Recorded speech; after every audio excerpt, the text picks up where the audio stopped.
Hello সবাইকে, আজকে তোমাদের সামনে একটা লুক ক্রিয়েট করব। আর প্রথমেই স্কিনটাকে প্রিপেয়ার করে নেব। ফার্স্টে আমি ইউজ করলাম বায়োটিকের একটা টোনার, আর তারপরে ইউজ করলাম এই সিরামটা।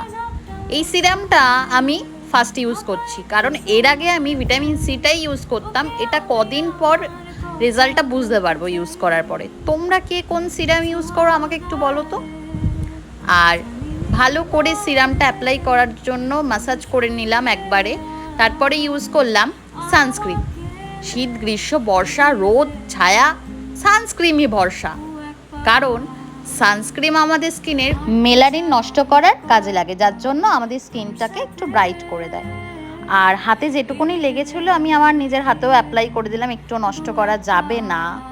আর ভালো করে এটাকে অ্যাবজর্ব হওয়ার জন্য 5 মিনিট সময় দিতে হবে, তারপরে মেকআপটা স্টার্ট করব। আর ততক্ষণে আমি লিপটাকে